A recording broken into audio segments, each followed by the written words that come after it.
wait that long for it to go gold. Well, Mecca, so, you know, all sold out is pretty well, and the Creator does well. Oh, I got to ask you one thing about the Creator, which I forgot about earlier. Mm-hmm. Does CL really do the scratches on the Creator? I do the scratches. Come on, CL. Okay, it's a fun lie. Okay, It's a fun choice. It's like, you know, Come on, did just imagine CL being a DJ. Yeah, did anyone believe that? I didn't really believe in the song. That's why I asked. But so you guys are in the zone then. You know, you had the all sold out, the Creator, Good Life is crazy. I know me and my brother, we love. You know, there were people out there who were definitely then waiting with bated breath for the next thing. Yeah. And then I remember where I was, oddly enough, when I heard on the radio that. It was like I was with my mom at the metro station back in Bethesda, Maryland, and on the radio, it's like on the news radio, WTOP, they go, a member of a rapper's entourage, a dancer, was killed, blah, blah, blah, he was heavy D, Trouble T.R.O.Y. So tell us a little bit about Trouble T.R.O.Y, who's now been so immortalized in history, but a lot of us don't know very much about what happened and who he was. Just a hood cat, just a respected hood cat, you know, involved in every and anything in the hood, you know what I'm saying, from fights and all, but got his respect in the street from fighting, you know what I'm saying.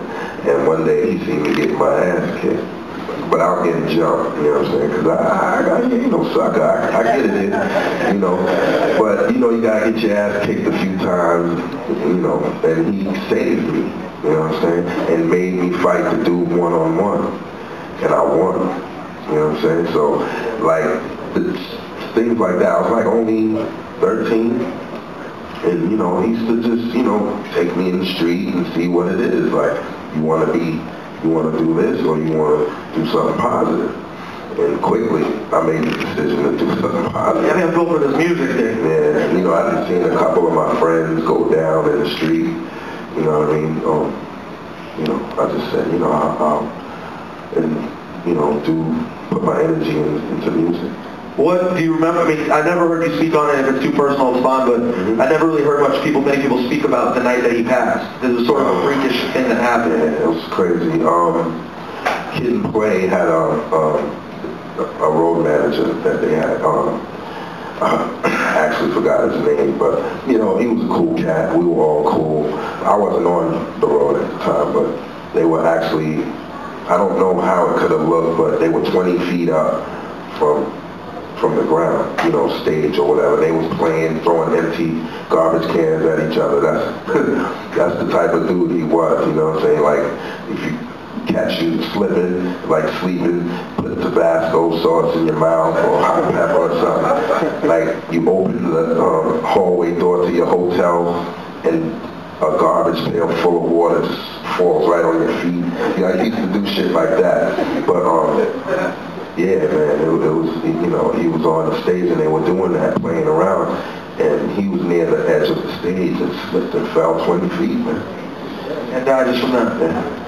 So, now, how did you have, was Reminisce, was the record, was the beat, did it exist before that? Nah, not at all. So it was, you created that record for that? Yeah. And why did you go to that sample? Why was this so? Well, I think one day I was in Queens with Lodge and we was digging in the record store and you know, I was going through a bin and pulled up something and he was like, oh, yeah, you know what I mean? He was telling me about the record. He knew about it, obviously. You know, he's sharp with records and stuff, so he definitely knew about it and told me about it. And you know, I took it home and listened to it, and I know that Black Sheep used it for Similac Child. And but I listened to more of the record and I heard more incredible things in it, and I'm like, wow, well, did they use this part? Did they use this part?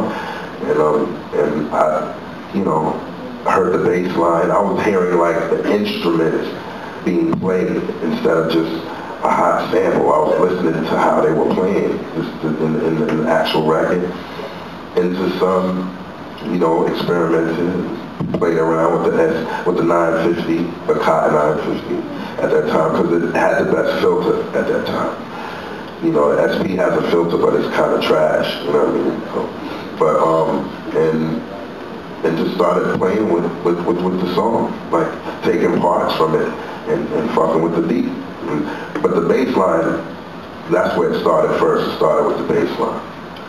When did you realize that it was, or did you have a moment when you realized this is going to be a monumental record for us? I realized it once we finished the song, and I had Charlie Brown from Leaders of the New School. He was there when I mixed it, you know what I'm saying? And he was boo-hooing in the studio and made me cry. It was like, that's when I knew this was going to be something. Then when everybody else heard it in the hood, when I took it back home and played it for Hav and played it for all my friends, it was just like, they felt something inside, you know what I mean? It was like, it's the same feeling I felt when I heard it, you know what I mean? So it was just something that's from my man T.R.O.Y, man, you know? Wait, let's hear a little bit of Reminisce Over You.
It's right there at the top of all time, and it ended up taking... Very proud of that record right there.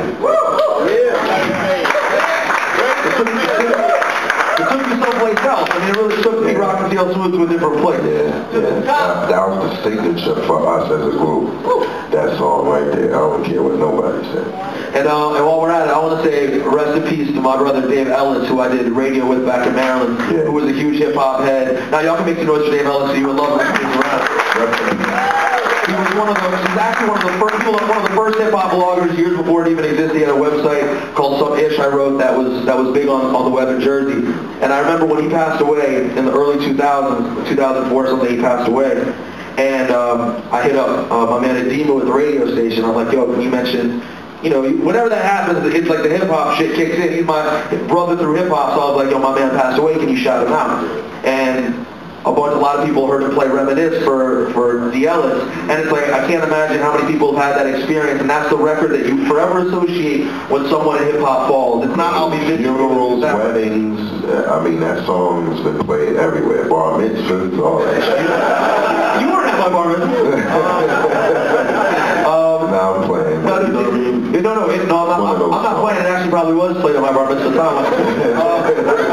I mean, my brother did a rap to Grand Pooba 360. What goes around? So we were there. So, did you ever meet anyone at that time where you were surprised?